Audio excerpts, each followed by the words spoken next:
Hello and welcome to Who Watches the World Cup, previously and hopefully still the only podcast on the internet that compares the politics and the football of the teams and nations playing in this year's Euro 2020.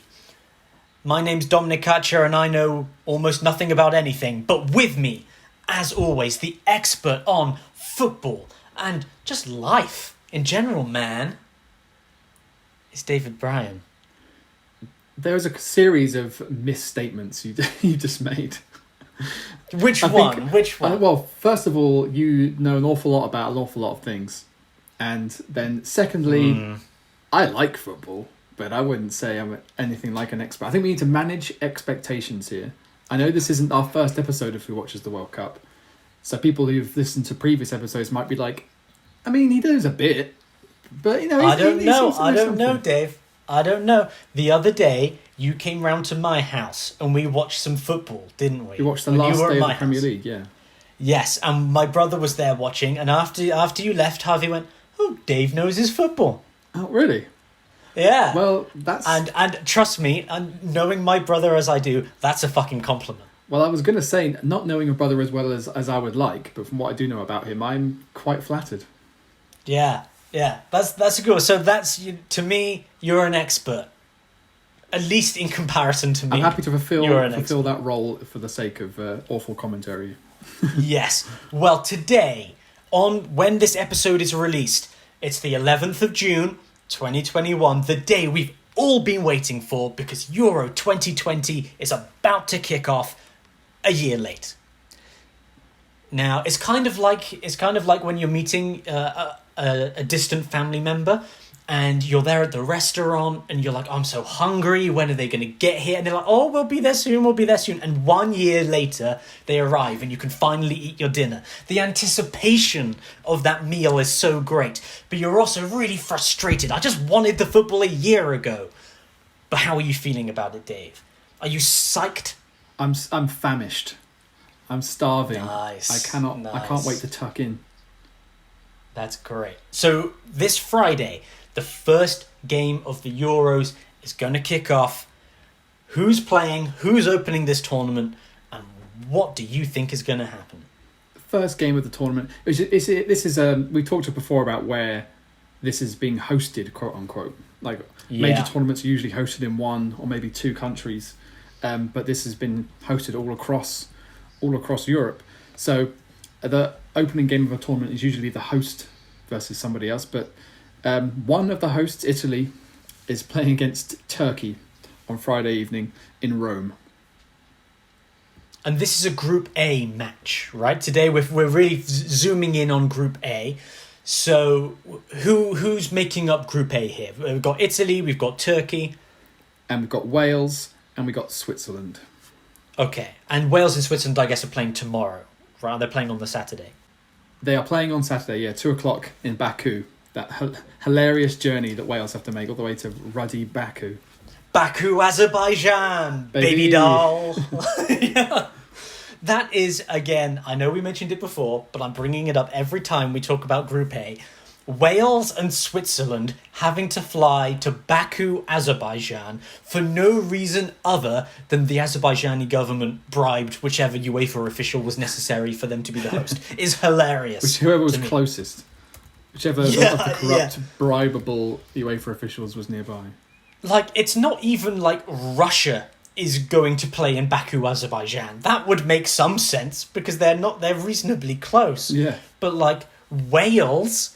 It's the only thing that could be worse was if Iceland were in the tournament and they had to fly to Baku, Azerbaijan. I'm just looking at it now. So if you were to drive from Wales to Azerbaijan, that's 3,385 miles, a 61-hour drive. Yeah. That's far. It's a pretty long way to go for a game of football that has almost no consequence. But we're not going to talk about Baku, Azerbaijan right now. That's just a little bit of a dipping the toe into probably bribery that took place. You love a bit of bribery. I do love bribery. Do you know how much I love bribery, Dave? How much? we're going to talk about bribery a lot when we get into the politics of Italy and Turkey a little bit later on in the episode. I'm teasing you there. Colour me teased. But before then, we've got foreplay to do, and the foreplay is a football. So what is going on with this group and this first match especially, Italy and Turkey? What is going on? Dom asks. I think what's going on between Italy and Turkey will inevitably be which of these two teams finishes top of the group. To my mind, they're the two strongest teams coming in to Group A, and Wales or Switzerland getting out of the group, I think, would be a pleasing upset, but quite unlikely. Just taking into account the routes. The qualifying campaigns of Italy and Turkey, I think it's hard to see both of those not going through. Is the Italian team still good, I guess? Because we've seen with countries like Germany and what we expected from Portugal, and Spain, I guess to a certain extent, they just aged out of their golden generation. And I remember at one of the previous tournaments, maybe it was even the last Euros, I think England were playing Italy. And we were like, oh yeah, Italy are good, but their best player, who may even have been Pirlo, I can't remember who it was, they were like, yeah, he's great, but he's also 50 years old. So, we'll probably be all right. And I'm pretty sure we got knocked out. But yeah, we lost on, was it on penalties? Was that at the Euro? Yeah, that was at one of the Euros. I can't remember which one. Was it the last one? Remember Pirlo's Panenka against Joe Hart in the penalty shootout? Yeah, but Pirlo's one of those players who, for most of his career, he might as well have been 50 because he didn't run much. He was just this genius of a footballer who could be where he needed to be.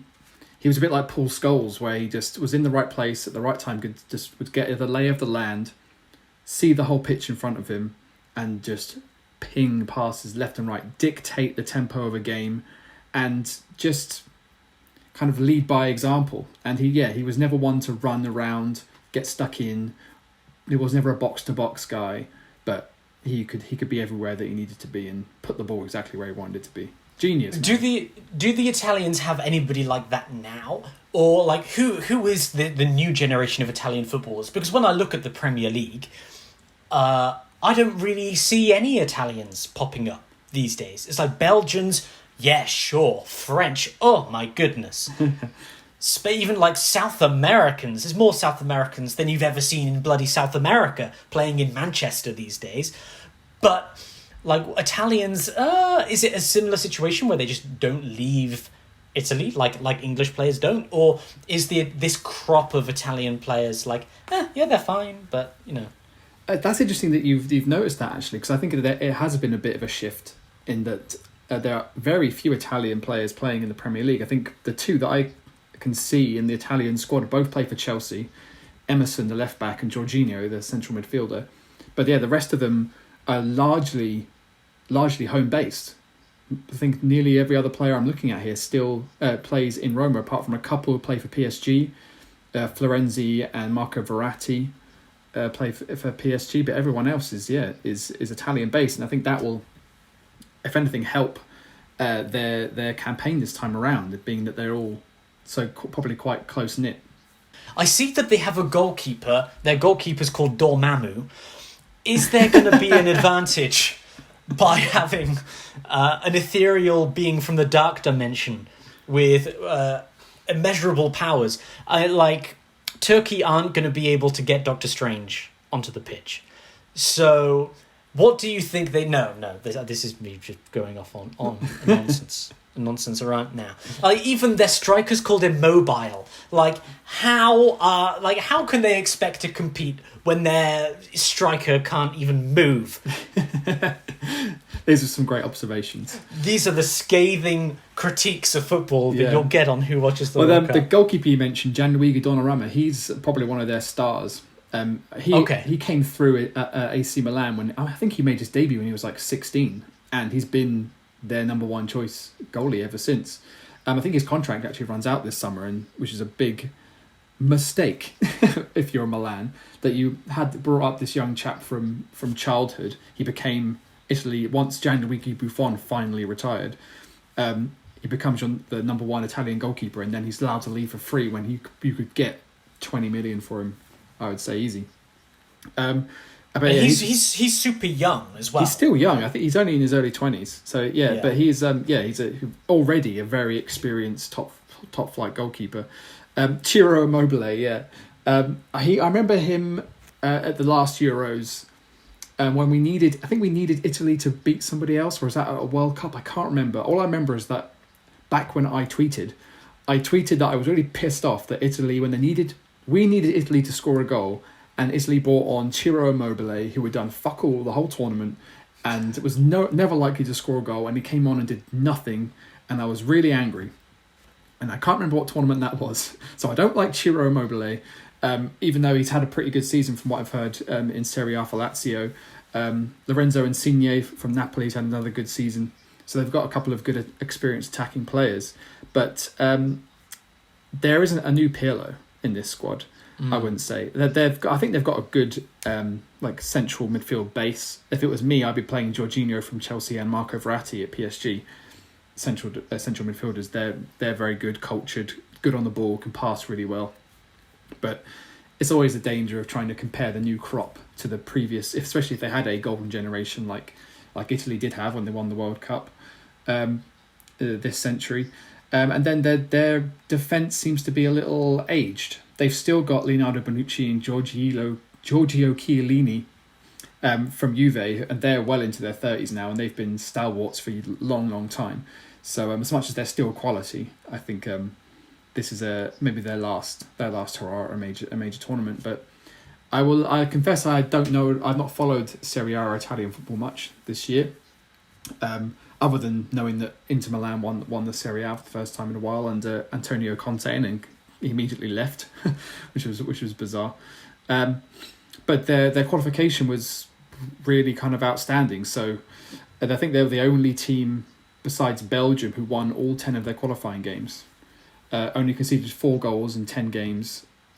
So they're definitely coming into this on a wave of strength, even though their group did contain Liechtenstein and Armenia. I mean, that's going pretty heavily in your favour in that case. But when we did the last Who Watches the World Cup for the World Cup, one of the major absences that we noted back then was, hey, Italy aren't even in the World Cup. Italy weren't in the World Cup, right? And that's I'm just going to say it again, Dave. In 2018, Italy, the country of Italy, the footballing powerhouse, didn't even bloody make it. Yeah. Whereas World this Cup time, with 30-some teams, not even like a little narrow tournament like the Euros. Yeah, and so we saw all kinds of amazing, weird stuff happened in that last World Cup. But with this one, is the lack of a superstar like a Pirlo or something at this one, meaning that they've got to think more about the team, if that makes sense? Where they can't say, oh, we're going to put everything's based around what Pirlo wants to do. Is it Roberto Mancini is the manager of Italy now? He is, right? yeah, Premier League winning manager with Man City back in the day. Their first Premier League title, I think, wasn't it? Yeah, so now he's actually got to build a team that works rather than going, your Cristiano Ronaldo is going to dictate what the team does. Instead, their superstar, if they're, for lack of a better word, their most influential player is their goalkeeper. So is it the case of building a solid team, going from scratch to have not even qualified to the World Cup for having one of the best qualifying runs for the Euros? Yeah, I think that's definitely got to have been an inspiration. When as you've said, when a country, when a footballing nation as big as Italy doesn't make it to a tournament, that's pause for, we need to change something. And I think you were right about a generation that's kind of aged out. They were at that phase where a lot of their best players were getting older, and whatever happened in that qualification campaign, it wasn't anything that could be repeated. So they needed to rebuild, and I think that's why a lot of Italian the Italian squad is based in Italy. That I think they're really invested in trying to rebuild Italian football. And Holland aren't quite the same. They're similar in that they didn't qualify for the World Cup, but come into this tournament quite strong, and it looks like they have a really good squad. And they've had to do a little bit of a rebuild. But Dutch football is not. It's not as strong as the Serie A, so most of their players, like you said about Belgium, will go and play in other countries. But Italy somehow have really galvanised under Mancini, and I'd say they're. I expect them to definitely go through to the knockout stages and probably top the group, depending on if they beat Turkey in the first game. Well, that is the perfect transition over to Turkey then. Turkey seem to be going into this, as you said, not necessarily favourites for the group, but with some expectation behind it, right? Like they're in a group with Switzerland, who are like a decent European side, right? Like Switzerland, we're not talking about Armenia, as you were saying earlier on. Like Switzerland are a decent side, and Wales have a bunch of Premier League players in there. So what is it about this Turkish team that carries that weight with them? Again, I look at the qualification as a big clue, and they qualified second in their group behind France, and probably would have at least finished on joint points with France if they hadn't had a bit of a surprise loss to Iceland. I think they drew with Iceland and lost to Iceland away, but they beat France once and drew with them in Paris. So if they hadn't have had that little blip against Iceland, they may well have topped the group. And their manager now is the same manager they've had before, who actually took them all the way to the semi-finals of the World Cup in 2002. Right. So he's got some great pedigree, and I think he's probably very highly thought of and respected in Turkey. But in terms of their squad, they may be going through a great kind of resurgence of I don't want to say a golden generation already, because they haven't really shown that on the world stage in tournament football. But I think they're definitely a side that, especially Italy in the first game, but any team that comes up against them in the knockout rounds would be a little bit wary of. They have a strong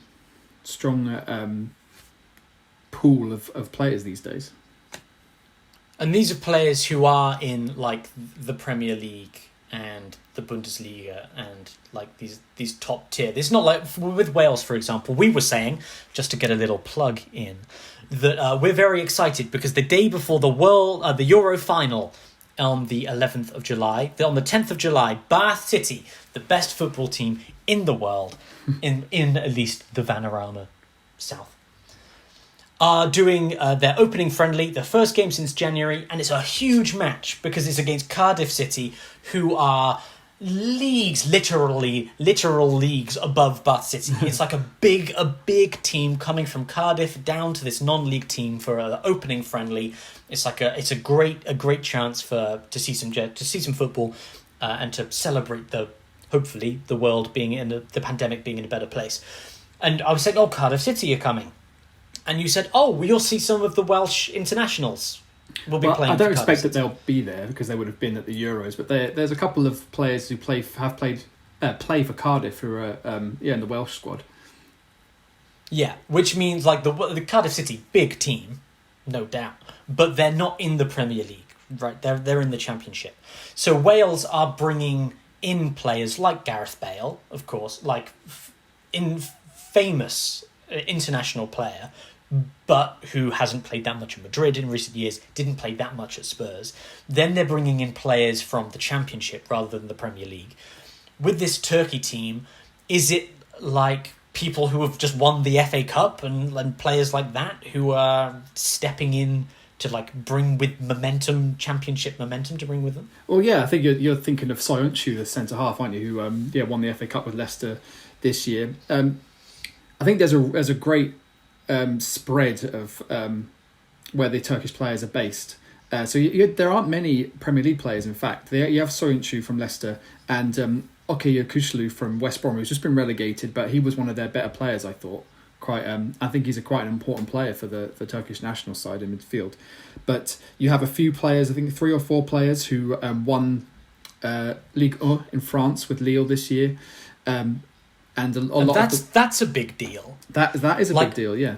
Especially when you look at the French team and most of them play at like PSG. Yeah. Right. And it's like the French team actually, like Mbappe didn't win this year.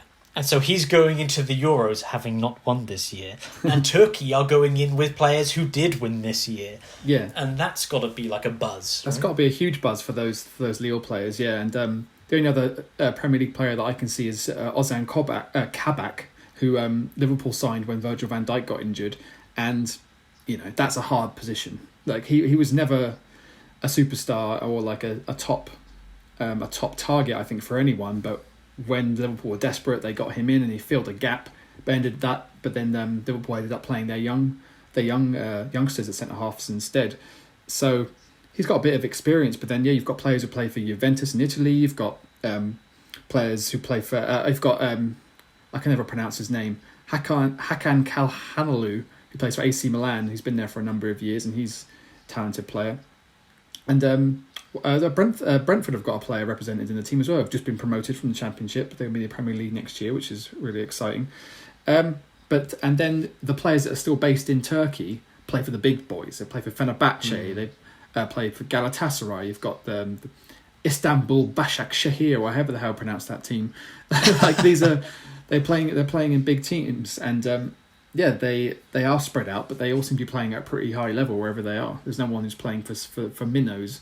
You got Fortuna Düsseldorf in Germany and Getafe from Spain. They aren't exactly big teams, but yeah, on the whole, I think their team would play at a high level all year round. Yeah. As we go through the rest of the teams and we go into the politics, I'm just going to throw this out here now. Names are going to be mispronounced. Yeah. All right, please just go with it. And apologies in advance. So this is the opening game of the Euros. As you are saying, it's kind of like a battle for first and second place in the group. Probably, I'd say. Yeah, that's Dave's 2 cents. Prediction. Yeah. How do you reckon it's going to turn out? What's your... If you were going to put something down on this match, who do you reckon's got it? The Turkey-Italy match. I reckon... What's the matchup looking like? I reckon it's going to be a draw. Okay. I think... So you reckon it's that close, that these teams are so equally weighted at this point? I think it's hard to pick between them. At least it's not obvious which team is better right now. And it's the first match of the tournament, a lot of anticipation, a lot of pressure, a lot of eyes are on them. And I can't think of many examples of when the opening game of the tournament was a classic, except for the South Africa World Cup, where South Africa won the opening game of the tournament. And there was some wonder goal, some left-footed pile driver from outside the box won the game. And I was so excited for South Africa. But I think it being a Euros and it being... we're still going through the pandemic and it's all a bit weird and people are travelling all over the place. By prediction, a draw, hopefully with some goals, maybe a 2-2, but I think it might be cagier than that, 1-1, something like that. See, I reckon, using this to transition into Baku, Azerbaijan, I reckon the Italians have got this, specifically because it's in Rome. And the benefit of being in Rome, normally the home field advantage is obviously big. But the home field advantage this year is like, oh yeah, we didn't have to quarantine for 2 weeks. And we didn't have to, etc., right? We were able to reasonably live our usual lives. Whereas the Turkish team have so many rules put on them. Like if we look at Switzerland v Wales in Baku, Azerbaijan, like, no team has an advantage there. Maybe Switzerland has the advantage because they spent 45 minutes less on the plane, on the flight there. But, like, that's pretty much it. But how do you reckon those teams shape out? Switzerland and Wales? I'm finding myself thinking that the sensible money is that Switzerland are the better team. Because we spoke about Switzerland quite a lot in the last World Cup. We did, yeah, and again, their qualification was pretty strong, whereas Wales kind of scraped through, and the depth of their squad is not all that impressive. So they have a good, say, core 11 15 players, but if you start to get injuries or people start to get tired, I worry for Wales. But then I want them to produce the same magic they produced in 2016, but then that was a magical experience and a magical moment that I can't see them doing again. My heart is with them, but like Switzerland topped their qualification group, which featured Denmark and the Republic of Ireland, which wasn't they didn't run away with it by any means. They only got top place by a point over Denmark, but I think it's a more solid team, more strength and depth, more whilst Wales had the advantage of being a very tight knit group. I think Wales will have to play every game. Every game might have to be their best game in order to get results. They've had trouble scoring goals throughout qualification. So yeah, I can't see it happening. I know in our preview episode I said I'd love Wales to win it, but if I'm gonna lean towards my heart instead of my head has a little bit more influence and says maybe Scotland. If you're going to go for a British team that isn't England, maybe Scotland actually have a better shout with a better squad. But I don't. I've in my wall chart predictor, I've put Wales to finish third in the group, but that's hope more than expectation. Okay. Well, if we're looking at Switzerland, do we say like the players we spoke about a lot in the previous one? We spoke a lot about Shaqiri. Yeah. And I'm guessing he's still like I'm not sure if he's their captain. I think he might be, but is Shaqiri still like Switzerland's biggest player? Their version of Gareth Bale, I suppose. I think he's what you might say his talisman in a tight game. Because Switzerland play very organised and very compact. But they kind of all hope that he can produce a bit of magic if they really need it. Everyone, I think, will do their jobs really well, and they'll be disciplined, and they'll hope that he can do a couple of jinks or score a goal from outside the box. Or do you remember his overhead kick from 18, 20 yards in the last Euros? Oh, yeah. So he's a very talented player who I don't think has really ever kind of shown his best, except for in spurts like that. I think he was at Bayern Munich at one point before he came to Stoke City in the Premier League. Then he's become a bit part player at Liverpool, and I wouldn't be surprised if he moves on to try and get more football. But and that might actually be at a disadvantage that he hasn't played much this year when he's kind of looked at to produce some magic for them. Well, here's a little thing for you about his time at Liverpool. In the summer of 2020, he had a hair transplant using the same German specialist as Jurgen Klopp. Now, I didn't know that Jurgen Klopp had a hair transplant, which goes to show how good that German specialist is. I'm not surprised that Shaqiri said to Klopp, "So, which guy are you using for the which guy are you using?" And he's like, "Here's the fucking number of my hair guy." And then he's off. If I was Shaqiri, I'd be staying for another season at Liverpool just to say thanks for the hair, buddy. super sub me. Don't even worry about it. Thanks for the hair. Which is interesting because now we can tie it into Turkey by saying Turkey, other European destination for hair transplants. Lots of people flying to Turkey for hair transplants these days. How do I know so much? Not going to go into it. I think you should play that close to your chest. But I am going to get in touch with Jurgen Klopp. Yeah. See if you can get the number of that German. Yeah. I'm going to tweet Shaqiri. So, which German? I think I probably don't have enough money. I think, I'd rather go right. Patrick Stewart than lose my house to get a hair transplant. Yeah, well, you can maybe try and track down Wayne Rooney's hair transplant guy. Yeah. Maybe that's closer to home. I was saying this the other day. The one identity group that has not had a political movement attached behind it yet is bald men. Because 1/3 of men suffer from some form of hair loss, right, throughout their lives. 1/3 of men will get male pattern baldness or whatever they call it, and every time 1/3 of these men are essentially humiliated by popular culture for no reason other than a genetic thing that they are born with, and yet there is no like bald men's union We want better cultural representation for bald men. We've never had a bald prime minister, blah, blah, blah, blah, blah, whatever. Like this kind of thing. And it's an untapped market, Dave, is the cultural unity of bald men. I think you might be onto something there, because it could also be multicultural. This is just the only prerequisites are you have to be a man, which is 50% of people, and you have to be bald, which is 1/3 of that 50% of people. So that's quite a big... It's a huge group. It's a substantial group. Yeah. And it's like saying, we don't want to have to be so humiliated by culture that we have to go to hair transplant people. And then when you do go to a hair transplant person, people are like, oh, you went to a hair transplant person. You can't win. Either you get laughed at for being bald, or you get laughed at for wanting to have hair, which people humiliated you for anyway. You can't win. You're right. And I have not been to the gym many times in my life, I'll admit. I went mostly through rehab, like doctor-ordered rehabilitation after I had knee surgeries.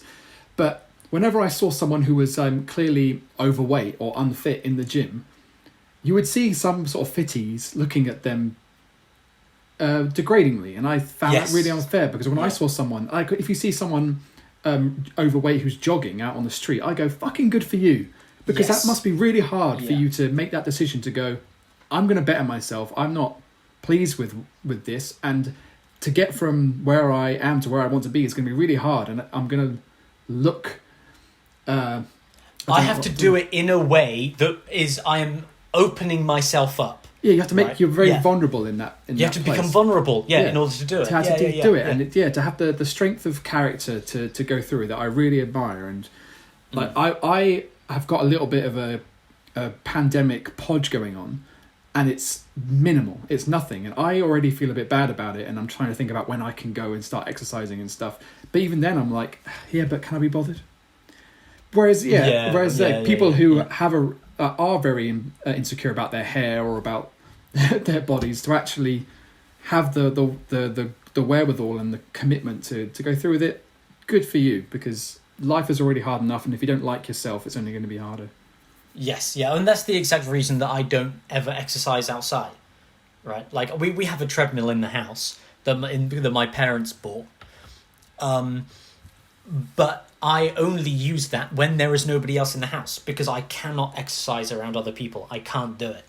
Like, I cannot open myself up to the vulnerable state of people seeing me exercise. I just can't do it. Oh, really? Like, if we went outside and played football and kicked a football around, that would be fine. Or I could run on a treadmill next to somebody else, but I could never go to a gym and exercise where other people were watching. I could never just put on some jogging shoes and just go for a jog on the road. Like, no, I just couldn't do it.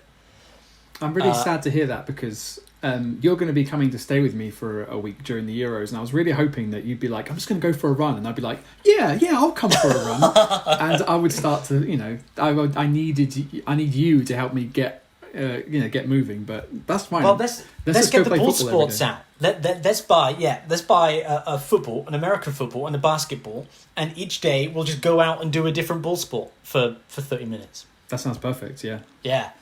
Balls. This is good. This is balls. David with Dom's ball ball boys. This is a wonderful aside, and the best thing about having gone on this kind of segue is that it allows me to seamlessly transition into politics. Woo. We're going from the politics of being a man who's losing his hair, which I haven't quite got to yet, but I know I could see my dad, I could see my granddad, and though I still have hair, I know what's coming, Dave. You might have a decade at least before it starts to happen, though. Yeah, well, that's why you've got to be advanced. You've got to get in touch with Shaqiri. You'll be like, Shaqiri, who's your hair guy? I'm going to need it in 10 years' time. And then you become a professional footballer at 30 years of age and get that sweet, sweet Liverpool cash. Shaqiri. That's how you get in contact with him. You just walk outside and shout, Shaqiri, and he comes running. Yeah, and he's going to be like, oh, your hips don't lie. Yeah, he's a little bit saucy, is that Jordan? Yeah, he is. So, let's transition over to the politics side, because as I teased you with a little bit earlier on, Italy and Turkey are absolutely nuts right now. And I had the most fun. Just like I knew bits, but I didn't really know enough to sit down and do this. So I like delved into some research and found stuff, like recent stuff, that I was like, oh my god, like really? You're gonna love it. You're gonna have a great time. Pick a country, Italy or Turkey. I'll let you choose. Turkey, please, Dominic. Oh, great choice, Dave. Great choice. So I'm going to start off. This is news, political news, kind of that's been coming up within the last month. And what we like to do with Who Watches the World Cup is say, how will the politics of these countries affect them within the World Cup? Right. Also, within the Euros in this case. Like, will they be carrying baggage with them? Will what's happening at home affect them on the international stage? And in this case, I've got no idea, but I love it. and I'll let you decide how much you think is going to affect Turkey. So, okay. As we've spoken about a few times in the past, the politics of the last 15 to 20 years, well, let's say the last 15 years, has been dominated by trying to combat the rise of right-wing nationalistic politics, right? Where we've seen countries like America choosing people like Trump, and we've seen, even in the UK with Brexit and a move towards people like Boris Johnson, nationalism and the right wing has become increasingly powerful. And Turkey is one of those countries under President Erdogan that have ended up embracing that full on. Like, Turkey has kind of become infamous for a barometer of which way is the world going here, because Turkey was pretty close at one point to trying to gain entry into the EU, whereas Erdogan himself, as the president of Turkey, is Turkey for Turkish people. And the young Turks that I know of our generation tend to not favour Erdogan in a lot of ways. It's again that I don't want to speak for Turkish voters, but it seems to be reasonably similar to when I was living in Russia and in Moscow. The Russians in Moscow were like, nah, we don't like Putin. And then you leave Moscow and everyone loves Putin. And the younger you are in the UK, the more you're like, Boris Johnson. But if you're elderly and from Hartlepool, then you probably like Boris Johnson more than a young person in London, right? You know what I mean? So Erdogan has been a strong man. He's the leader of the AKP party in Turkey. And he's been challenged more by protests within the country than he actually has by any other party within Turkey itself. He's been, like, he hasn't been challenged on the political stage until, Dave, this month, Dave, I'm waving my hands because it's so crazy and exciting. I'm going to take you back in time a little bit, and I'm going to introduce you to a man whose name I'm inevitably going to mispronounce. So, just Turkish people, I apologise. Sedat Peker, I'm going to call him Peker because it's easier. Sedat Peker, again, apologies for the mispronunciation, is now probably the most famous YouTuber in Turkey. Right? Are you intrigued as to how a Turkish YouTuber is threatening the government?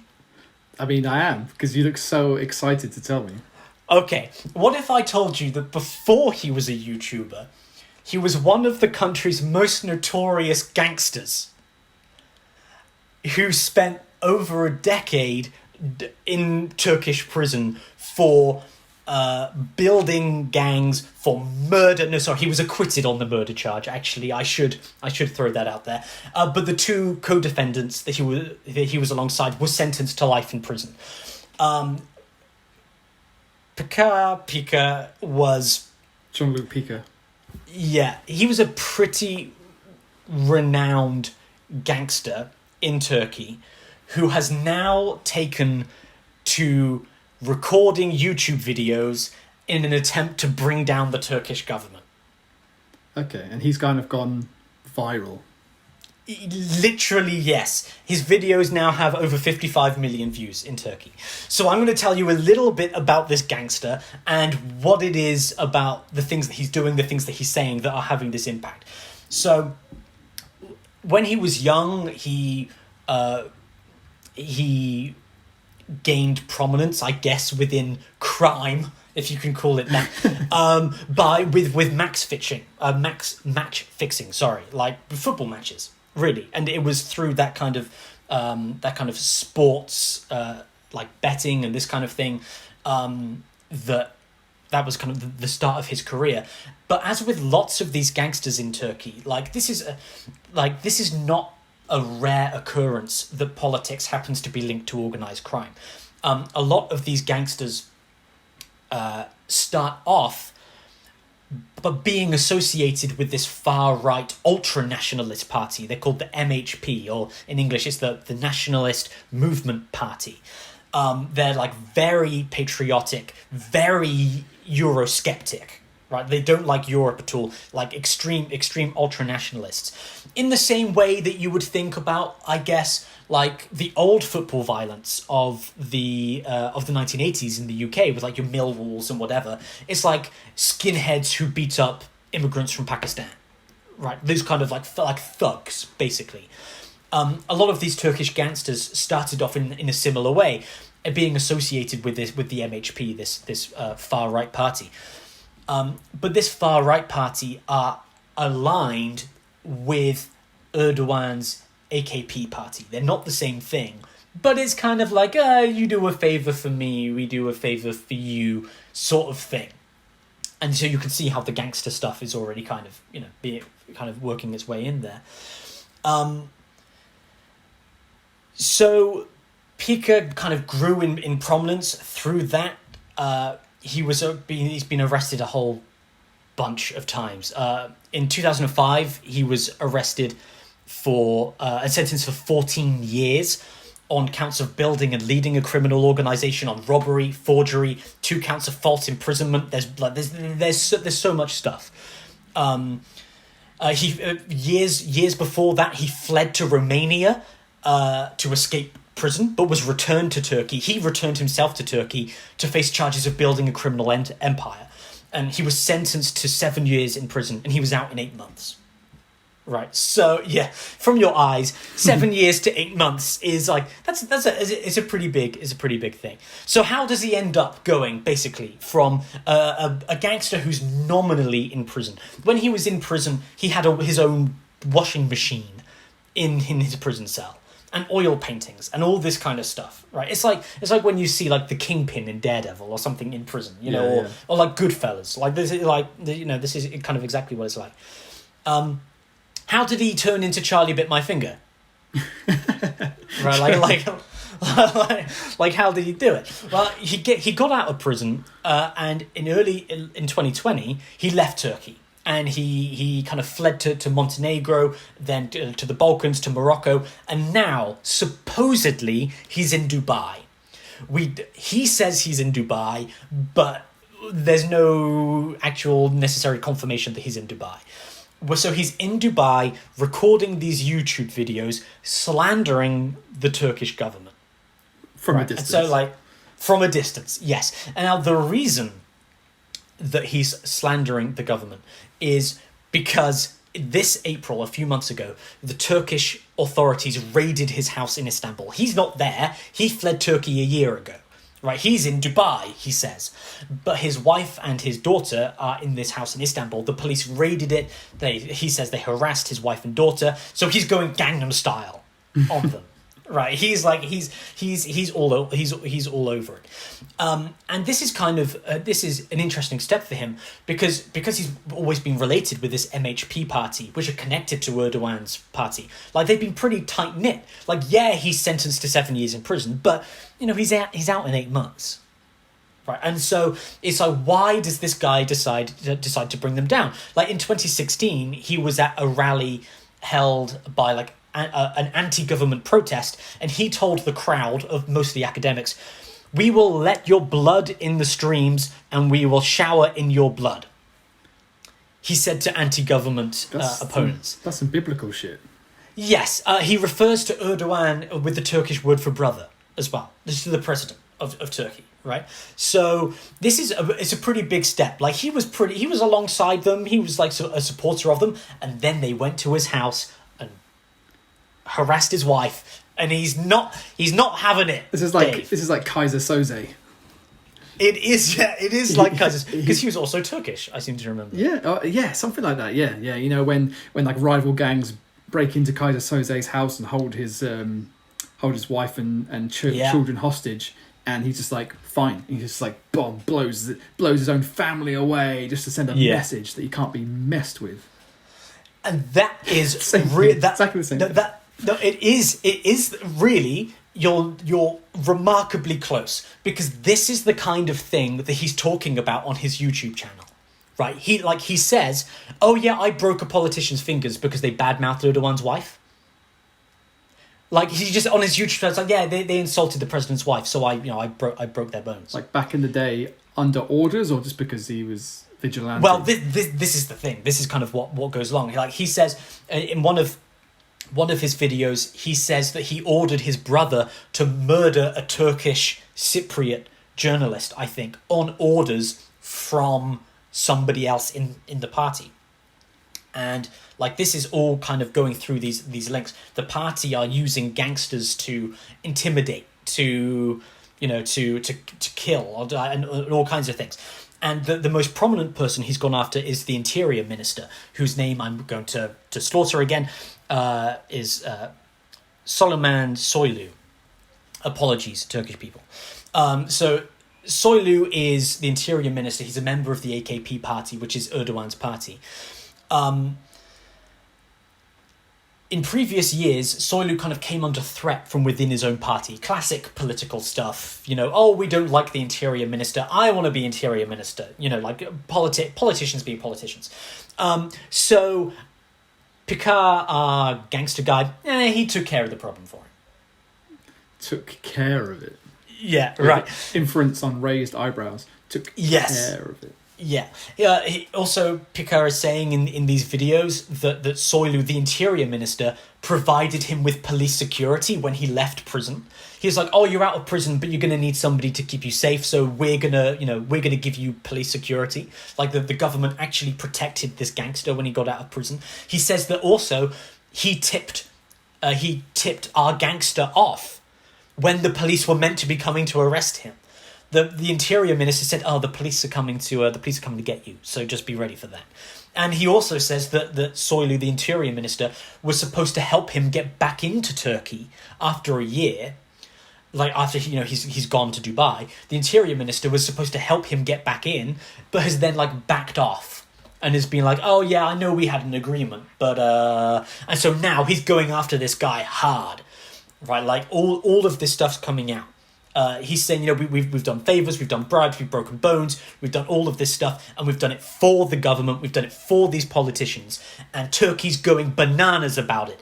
Because Turkey, it's a pretty controlled media environment. The media is close to the government, and like when I was living in Turkey in 2019 for work, and like you do need a VPN to get on lots of websites. Like government censoring of the internet is a thing.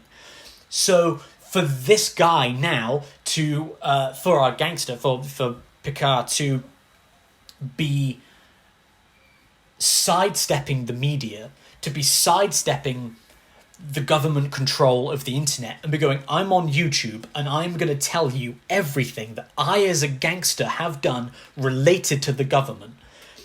Turkish people are going like absolutely crazy about it.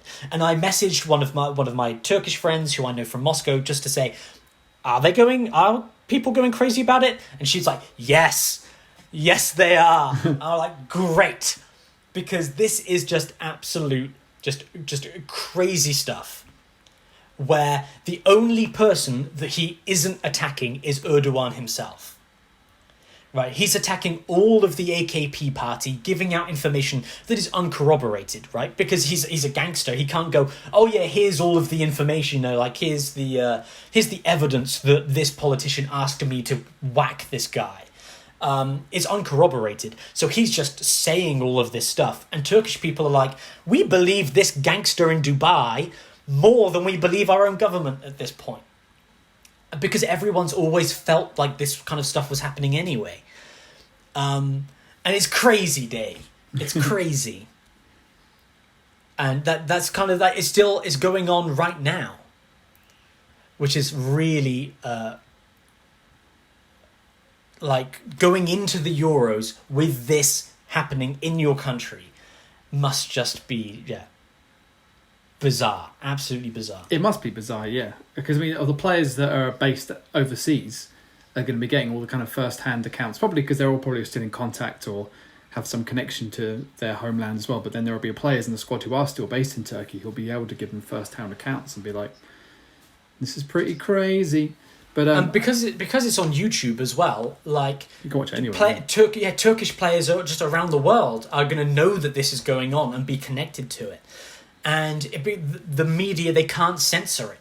Like Soylu, the Interior Minister, has been on the chat shows and stuff like that, trying to defend himself. He's saying things like, "These are people who sell child pornography, and you're going to believe them over us." And people are like, yeah, kind of. Well, you know, potato, gangster, politician. What you want, especially if you've proven to be untrustworthy in the past.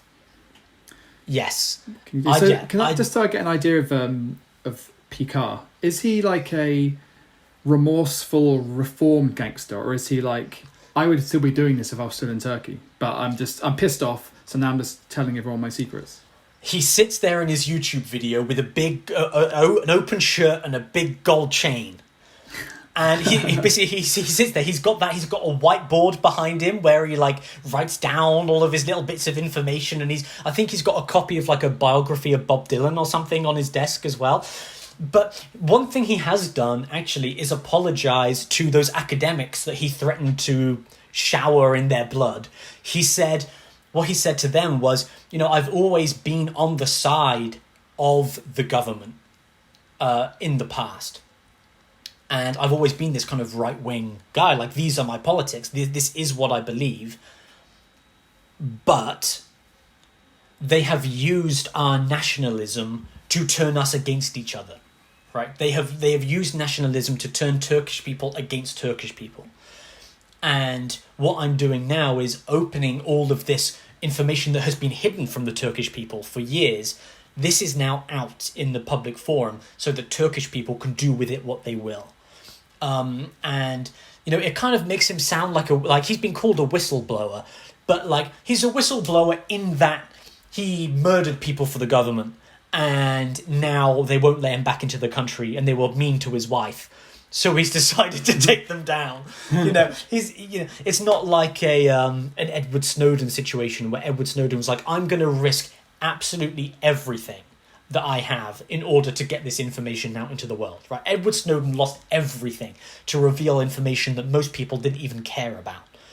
Whereas for this guy, he's like, yeah, I'm in my mansion in Dubai, and I've got all this money, and what are they going to do? The only thing he hasn't done is go after Erdogan so far, because I think he does like Erdogan. Like there are pictures of him and with Erdogan at a wedding, when they're walking together at a wedding, like talking. Like these are all people who know each other. It's like The Godfather. It is like The Godfather. It's the Turkish Godfather on YouTube, and it's playing out right now. Oh yeah, screw you, Logan Paul. I want to watch Sedat Peker bringing down the Turkish government. I would much rather watch that. Fuck Logan Paul. Yeah. Yeah. We don't want any competition. English language YouTube channels. Turkish, that's fine. That's not in our wheelhouse. Absolutely, yeah. I wish that Sedat Peker could go after Logan Paul as well while he's at it. But anyway, that'd be great. Yeah. Yeah. Anyway, let's kind of move over to Italy now, because you can imagine what's going on in the Turkish camp these days, right? Like you can imagine they're getting ready for the Euros, and all they can talk about, because all the country is talking about, is this gangster, right? Like the Turkish players are going to be talking about this because everybody in the country is talking about it. Yeah. Italy is much more of like a standard politics situation. They've had a new prime minister since February, I think, how much do you know about Italian politics? The name Berlusconi comes to mind. How out of date is that? A little bit, but he is going to come in. Because he was a pretty corrupt and scandalous fellow, wasn't he? He was indeed, and that is where this new Prime Minister, Mario Draghi, comes in. So Italian politics is, well, it's kind of like Italy, I guess. It's famously corrupt and famously unstable, for lack of a better word. They have a proportional representation system in Italy, which works in some fashions and in some countries, like Germany. Well, I was going to say it works in Germany, but it did elect the Nazi Party. It generally does not have a great record of working in Italy. Like, how much do you know about PR and proportional representation, that kind of thing? Next to nothing. Okay, great. So in the UK, we have a first-past-the-post voting system, right? Where you vote, when we have an election, you vote for your local member of parliament. Whichever guy wins the most votes is your representative and goes to parliament to represent you, right? So in my constituency, we have Jacob Rees-Mogg. Jacob Rees-Mogg is a horrible guy. But because most of the people in my area vote for him, he is my representative, even though I voted for somebody completely different, right? That's just how the system works. So in the UK, the Conservative Party are the government because they win the majority of these seats. You could win in the UK even if you weren't the most popular party. You just won in the right locations. In a proportional representation system, it's based on the percentage of vote that each party gets. So it would be like in the Green Party, for example, in the UK, the Green Party never gets any representation in the Parliament, the British Parliament, despite the fact that like 5% of the population vote for them, right? But they just vote for them sporadically throughout the country and not in one location. They only ever do well in Brighton because there's people in Brighton like the Green Party, but in like Newcastle, they don't get enough votes to ever get a representative. In a proportional representation system, you would say, okay, the Conservative Party get 45% of the vote, so they get 45% of the seats. Labour get 25% of the vote, so they get 25% of the seats. And it's like a literal game of percentages like that, which is not how it works in the UK at all. This is how it works in Italy. And that means you have loads of coalitions, right? Because no one ever gets more than 50% of the vote. Like, it just doesn't happen.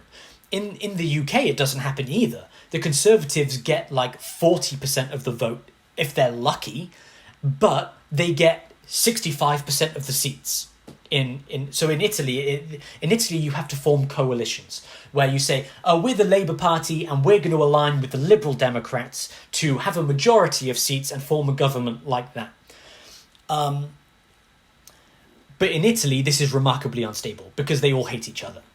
And it's been a real problem throughout COVID because you can't form a long-term plan if your government is constantly collapsing and changing all the time. How do you respond to COVID and the economic problems that COVID brings if your government is always collapsing, right? So they do have a president who is elected. But the president functions differently to a president in America. He's more like a figurehead. Your prime minister is a very important person in Italy. They've got a president and a prime minister. And the president is kind of like the queen and does all the figurehead stuff. And the prime minister runs the parliament. And is like, no, you're voting for this and you're voting for that. And he handles all that stuff.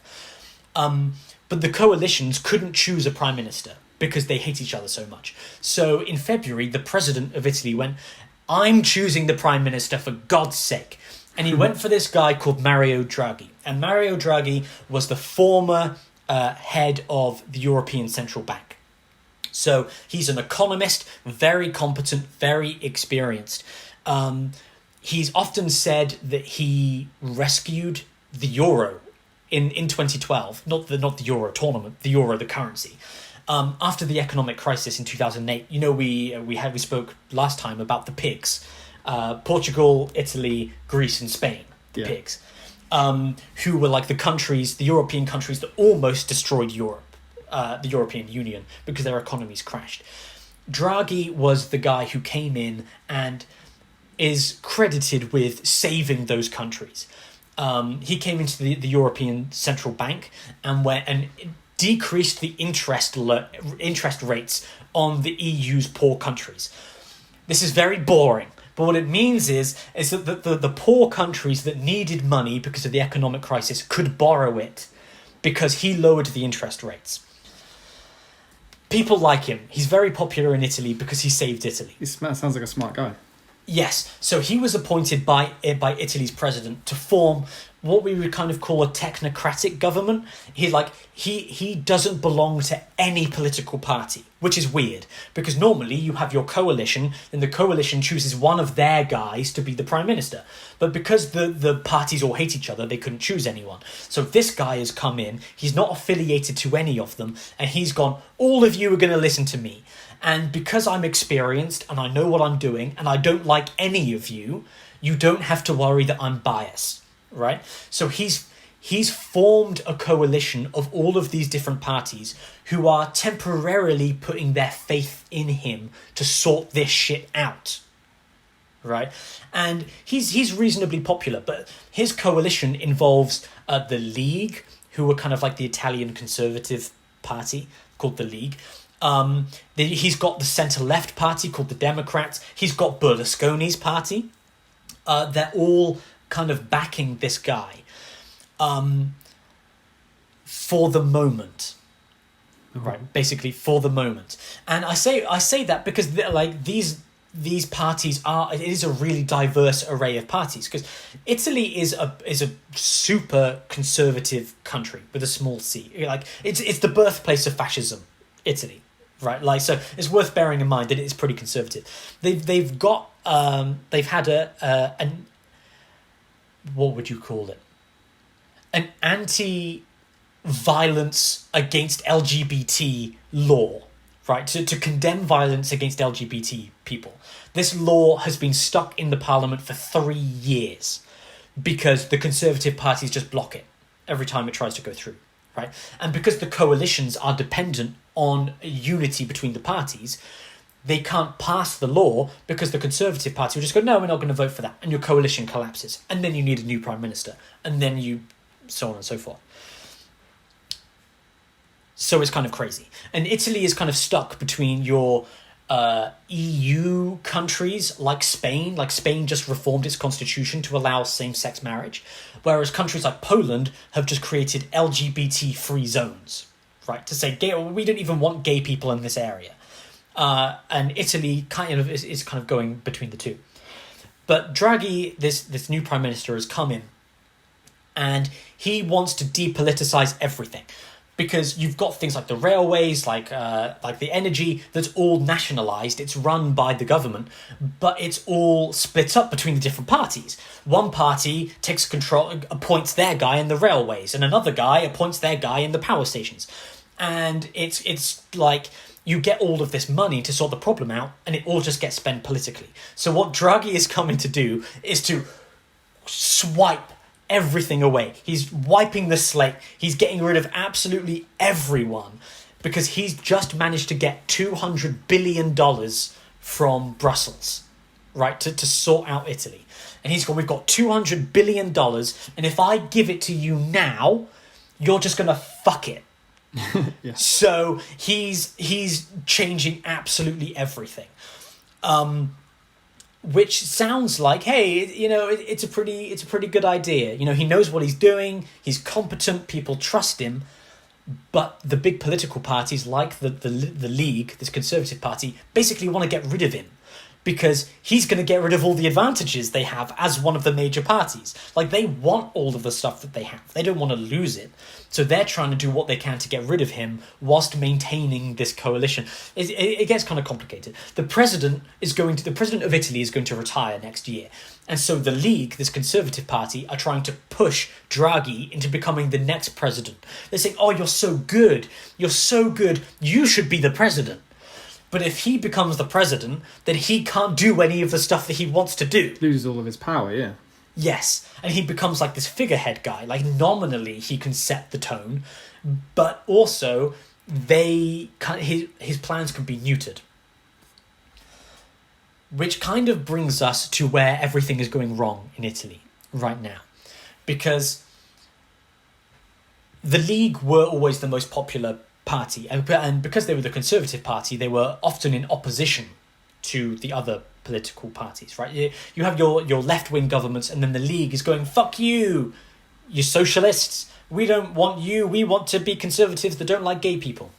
But now they've got this big coalition, which includes the left-wing people and the right-wing people, and so they're all bickering amongst themselves, but there's no one outside of them saying, you're doing a bad job of handling coronavirus. And as we've seen around the world, the most successful political parties now are the ones saying, end lockdown, let everybody out, right? Oh, you're taking away everyone's freedom. And so, like, this is happening around the world. So what we have seen in Italy is the return of everyone's favourite F type of politics. Fascism's back, baby! Woo! You can't keep a good fascist down for long. You honestly can't. They're post-fascists, which is kind of like saying you're post-punk, which is you had something strong and then you decided to mess with it. Chopped his balls off and... yeah, and then the results don't, Yeah. So this is the Brothers of Italy party. The Brothers of Italy, in previous elections, they got like 4% of the vote. In 2018, they got 4% of the vote, which is like, again, like the Green Party or something in the UK. Like, they got a few seats in Parliament, but it's not like that big of a deal. But now they've got this young, sexy new leader of the party. She's called Giorgia Meloni. And Giorgia Meloni has come in and said, they're keeping you in your houses while they're letting illegal immigrants come into the country. The streets are empty of Italian and they're full of illegal immigrants. She's tried to get the Italian Navy to blockade the south to stop illegal immigrants coming in from North Africa and from the Middle East, Syrian refugees, all this kind of thing. And so she's gone from 4% of the vote in 2018 to now they're in second place with 19% of the vote in like 3 years.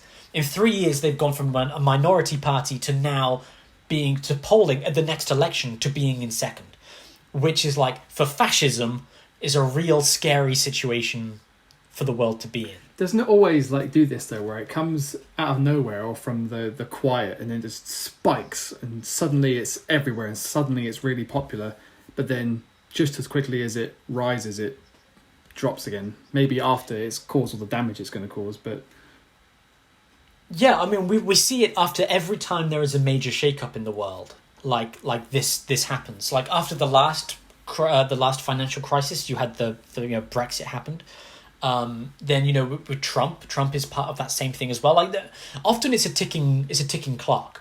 Like you have a major disaster and then you start the clock because it doesn't happen immediately. It's not like the economy collapses and then the next day the fascists are outside, right? Like the conditions kind of boil and bubble up. But like COVID is a big cause of this kind of stuff. We've seen it around the world, because what has been documented is people will punish their governments for disasters they didn't cause, right? If we're in California and there's a wildfire, the voters will punish the government for the wildfire, even if they did a good job of handling it. They'll be like, there was a wildfire and everything sucked and that's your fault, even if they did a really good job of handling the crisis.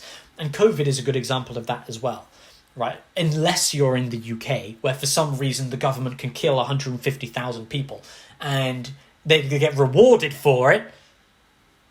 Anyway. But what Meloni has been able to do is this post-fascist, because all of the Italian parties are grouped together trying to sort this out, she is able to have considerable influence by being outside of them and saying, what the hell are you doing? Right? There is no opposition party. And so the fascists have moved into the space of being the opposition party.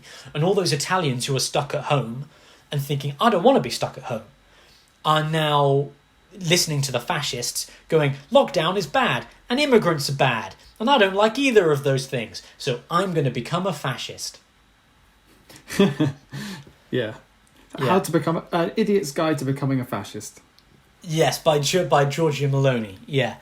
And that's kind of a scary thing. Like, again, this is the second most popular party. Like, that's like in the UK, the Labour Party is now a fascist party. You know, like you're not seeing Keir Starmer anymore. You're seeing, you know, Italian sexy Hitler. Sexy Hitler. Every country needs one of those. No, they don't, Dave. That's the point. They definitely don't need that. But that's that thing with you know, in Brazil, it was the same thing with Bolsonaro as he kind of came to power. And as we'll see with the Copa America, will be that right-wing politics, that anti-lockdown politics has brought the Copa America into Brazil, despite the fact that they have the second most COVID deaths in the world, right? Yeah, and I heard that some countries were considering pulling out of the tournament because it's yeah. And again, but as we've seen with Italy, Italy's been the COVID barometer for the rest of Europe, right? When things spike in Italy, you've got about 3 weeks before they spike in the rest of Europe as well. And so trying to tackle these things in Italy has been vital, and that's where Draghi, Prime Minister Mario Draghi, has come in. And you've got these post-fascists slipping into the DMs of the Italian people going, hey, you up? Do you want to rebel against lockdown and hate immigrants? And Italians like, you know, it's 2 a.m. I'm tired and life has been shit for the last year, and you know I've lost my job. Unemployment is a massive problem over there, and yeah, I kind of do want to hate immigrants and get out of the house, and it's really dangerous. So with the Brazilian football team, like Ronaldinho was a big Bolsonaro supporter in the previous like prominent Brazilians supported Bolsonaro, and we might find that with this Italian team as well. Like, how many members of the Italian team are secretly post-fascists? Wouldn't that be something to know? Yeah. Well, 19% if the maths is anything to go by. Yeah, if they're a proportionate representation of their compatriots. Yeah, and that's kind of weird, right? That's kind of a weird situation to be in. So you've got your choice in politics here, Dave. You can either go with your Gangnam-style Turkish gangsters. Viral sensation. Yeah. Or your post-fascist Italians. Who do you want to win this opening match at the Euros 2020? Well, I don't know. Both sides seem to have some charismatic leaders in place here with your Draghi and your what did you say his name was? Pikachu. What's his name? Sadat Pikachu. Yeah. Sadat Pikachu, yeah. But yeah, when you were talking about a prime minister being put in place who is not affiliated with any party, I was like, that sounds like a great idea. Why doesn't everyone do that? Yes. But then I was also thinking, like, this is not only is this human beings, this is also politicians and businessmen and power.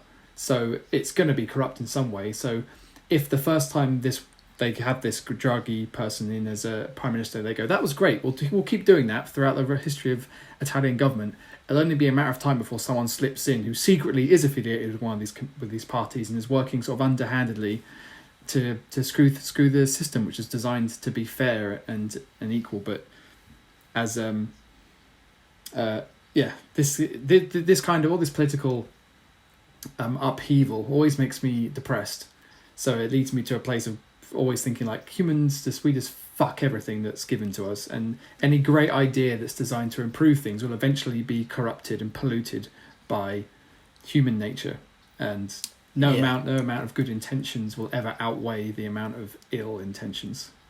Yeah, I would say these two especially are ones to keep an eye on. Like, I looked into Switzerland as well, and Switzerland just pulled out of a major deal with the EU that, like, some people are saying, oh, it's like Swiss Brexit, and the Swiss are like, no, it's not, shut up.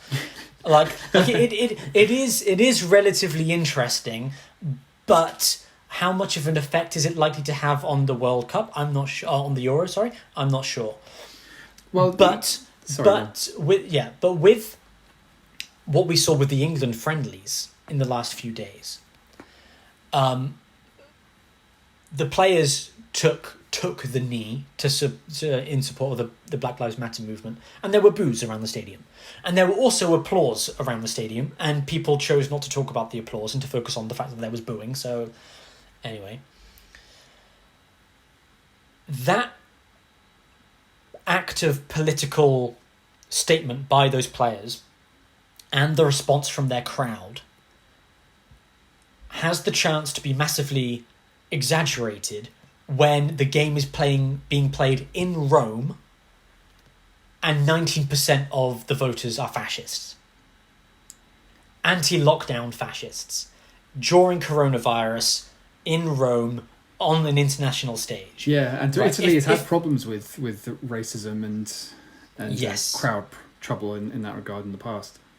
Yes, and I'm not sure if we're likely to see anything from Turkey, but you never know.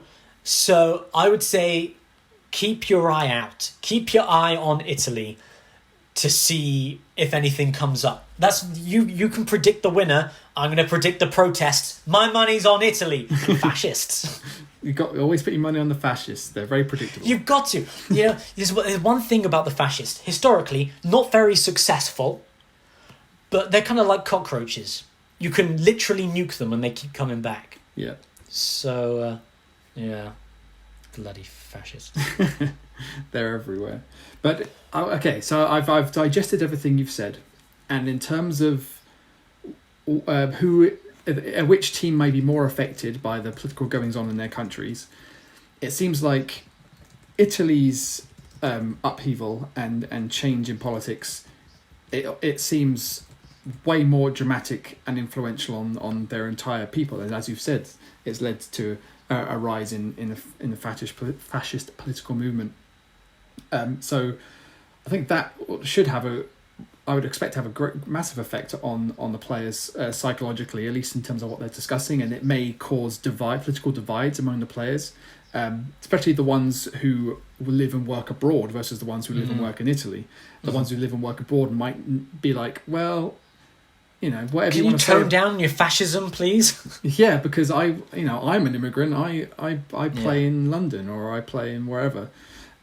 Whereas with Turkey, it seems like what is affecting them politically is a YouTuber who is, and in terms of the lifespan of things that go viral, this could be something that's huge right now and everyone's talking about it, and maybe some people are taking it seriously and some people are laughing at it going, isn't it hilarious that our country is being shook by an old gangster in Dubai on YouTube? This time, yes, it's insane. So this time next year, Turkey might be like, "Oh, do you remember that guy? That was crazy. That was fun. That took our minds off COVID for a few months. Yeah, terrific." Yeah. Whereas, in a year's time, Draghi and the president and all this coalition government is still going to be a thing, and it's still going to be affecting the day-to-day lives of Italians. So, I think Turkey may find it easier to shrug off what's going on at home easier than Italy will. Yeah, generally, I think Charlie Bit My Finger is a little bit easier to overcome than the return Charlie Bit of My the Finger fascists. has persevered. I mean, that's true. Somebody you're a bought that. Fascist. So you can Getting that on a T-shirt. Someone can. It's possible to buy the original progenitors of memes. Yeah, the NFTs. Yeah. Yeah. So someone bought the Charlie Bit My Finger thing recently for like £500,000 or something. And there are the girl looking back at the camera, and there's a fire in the background. Yeah. The disaster girl meme that's been bought for thousands and thousands of pounds. Unbelievable, Jeff. Unbelievable, Jeff. It's unbelievable. Do you reckon we can get Chris Kamara on here? He does anything that he's offered, so I think there's a chance. I want to get a politician to guest, or I want to get a football player to guest. See if you can get your local constituent. Jacob Rees-Mogg. Yeah. I can spit at him. You could question time his ass. Yeah, do you know, I sent him 2 letters last month. Last month? I thought you were going to say last year. No, last month. I sent him 2 letters, both about Palestine. And he didn't respond. Not yet. I'm sure he's busy. He's busy with something. thank you, everyone, for listening to this first episode on the opening day of the Euros, Euro 2020. I'm excited for this first match. We're gonna be together to watch this match, Dave. I'm coming down to you so we can watch it together. That's exciting as well. Hell yeah. That'd be great. Yeah, I'll try my best. You've said before it's going to be between Italy and Turkey for who tops the group in your prediction. Yeah. Who's it going to be? In Italy, I will go for Italy because I think that, as I've predicted, even if the first game is a draw, in the other two games, I think Italy and Turkey will probably win both, but I think Italy will score more goals. So it might come down to Italy going through ahead on goal difference. There's your prediction, people. Group A, Italy going through first, possibly on goal difference. Join us next time for Group B. We're going to possibly have seen one of the Group B matches before we record. Definitely will have seen some of Group D. But Group B, we've got Denmark, Finland, Belgium, Russia. There's gonna be a lot to talk about there. So tune in next time. Bye. Solid sign off. Thanks.